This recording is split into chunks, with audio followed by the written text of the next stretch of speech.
Okay, Google TV.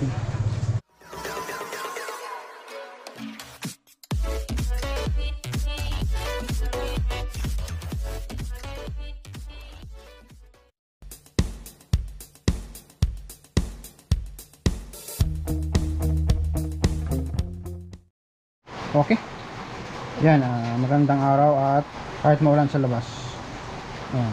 So pasensya na kayo guys kasi maingay yung ulan sa labas. So distraction sa ating sound sound quality. Yan. Ganon din yung mga dumadaang mga tambutso dyan. Yan. Okay, so mayroon akong i-share guys na ginagawa ko dito. So TCL 55P 272. Yan yung kanyang model at ito yung kanyang board.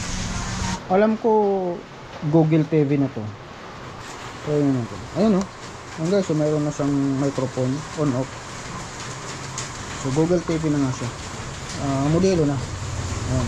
So ang issue, hindi nag-ooperate yung inverter natin. Pero good naman yung backlight natin. Ayan. Ito nakababad nga yan guys. Nakababad yan. Ininjikan natin ng backlight tester. So umiilaw naman yung backlight. Mabuti naman hindi siya nagpo-protect kahit may issue yung inverter or hindi nakakonek yung backlight niya. Yan, so inobserbahan ko kanina, okay naman, gumagana naman yung unit kahit naka-plug out yung kanyang backlight. Nagpo-protect yung system. Flashback. Tingnan natin kung tuloy-tuloy yung operation ng TV. Power naman siya. Silipin lang natin kung magdire-diretso yung gana. Sana naman hindi mag-protect. Ayan.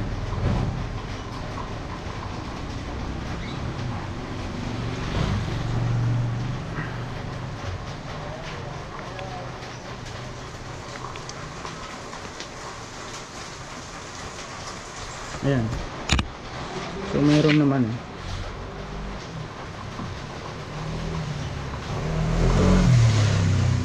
So okay.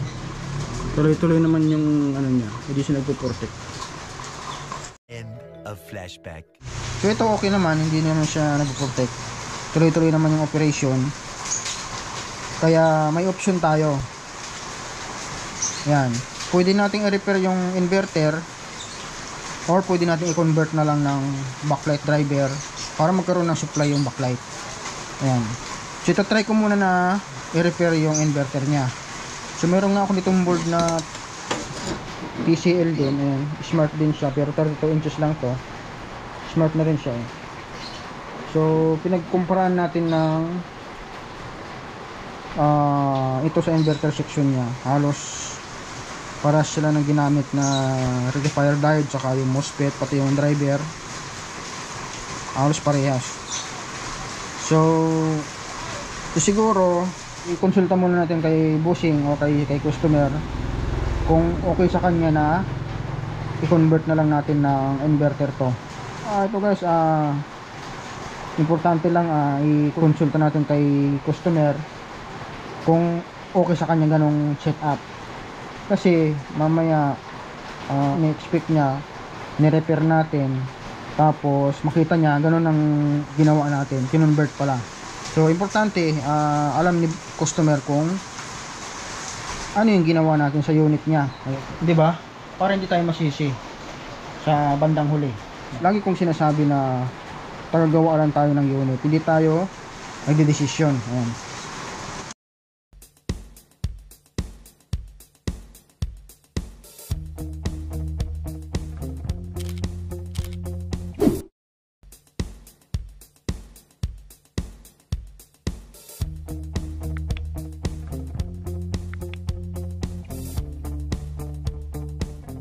Okay, so parang hindi tatagal to guys kasi malakas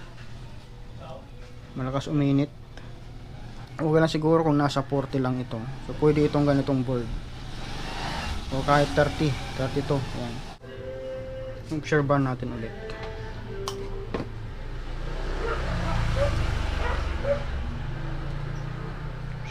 pa. Yan. So nagpalit lang tayo ng capacitor guys.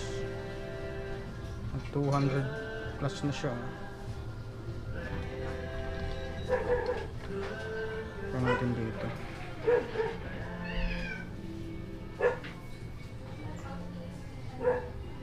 Ay 195 dito. Okay, naka-on na yung unit.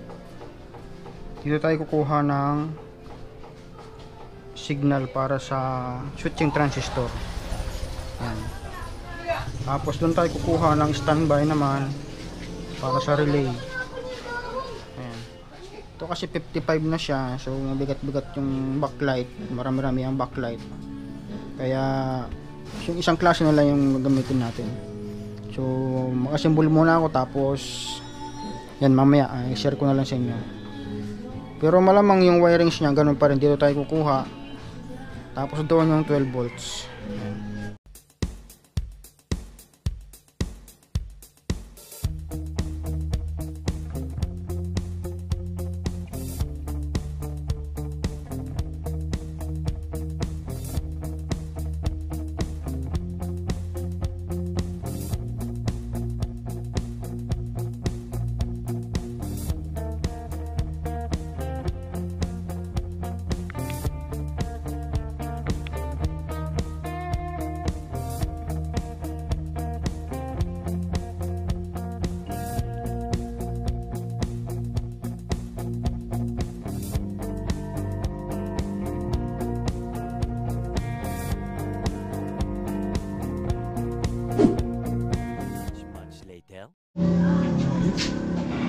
Okay, so update tayo.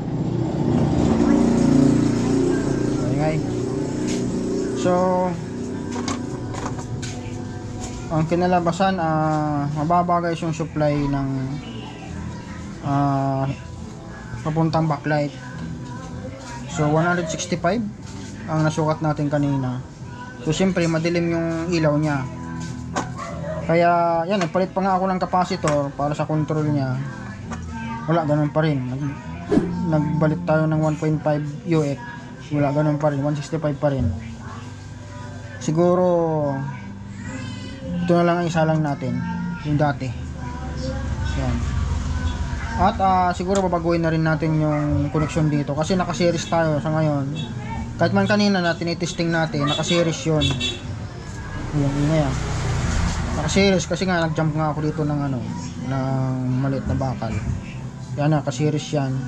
So i-try natin na i-parallel na lang. So ibig sabihin yung nasukat natin kanina na 195 ba yun? So magdi-divide yun. So, tingnan natin kung kakayanin nitong inverter na to, yung supply na to. At obserban pa rin natin. Ayan. Pero yung yung relay at yung control, yan pa rin yan siya. So baka tatanggalin lang natin to at papalitan natin noon. Ayan. Itong inverter. Okay?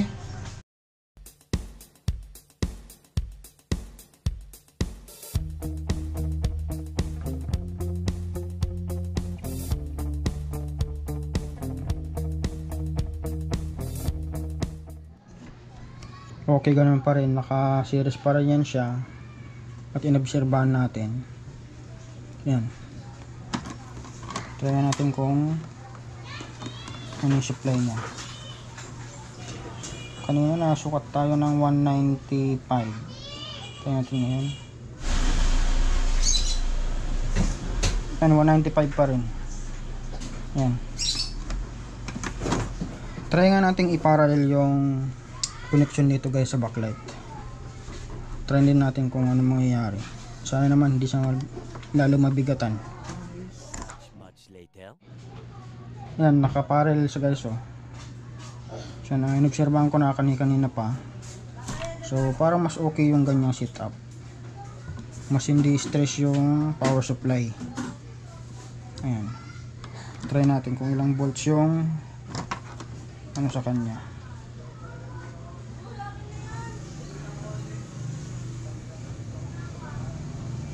Ayan. 89. Halos 90. Okay, 90 volts. 90 volts yung kanyang output. So palagay ko mas okay yung ganyang setup, hindi siya stress masyado yung inverter. Ayan, okay. Patayin nga natin. Dito na lang. Ayan. So try natin yung on ulit. Ayan. Ayun o. Naka-on na. On ko na siya. Okay na. O, ganyan na lang yung setup natin. Ipipix ko na lang yan. Tapos silbaran pa rin natin. Ayan. Okay. Ayan guys. So gumagana pa sa ngayon. Ayan. Ayan. Okay. So yan na lang yung setup natin. Ipipix ko na. So mga ilang minuto na.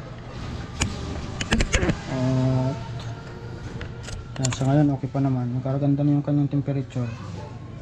Hindi katulad nung naka-series na parang na malakas siya minute, pati yung chopper nga. So ito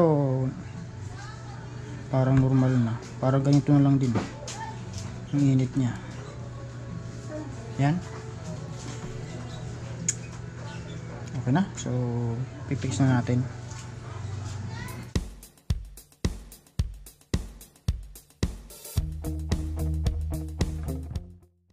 Bago natin takpan, silipin muna natin yung video o yung picture. Ayan. Okay, naka-plug in na yan. Power on natin. Ayun, nag-on na siya.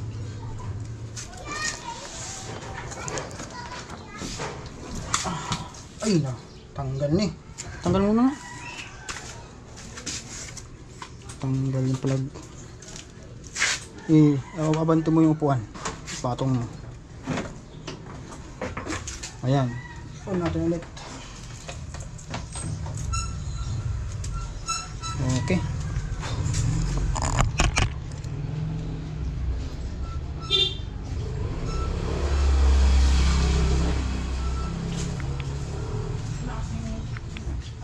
Tagal mag-loading.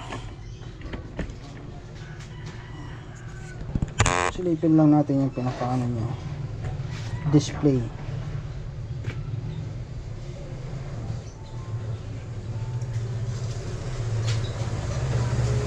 Okay, Google TV.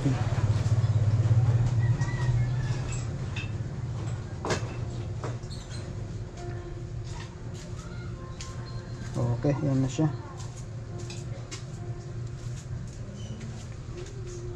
Yan.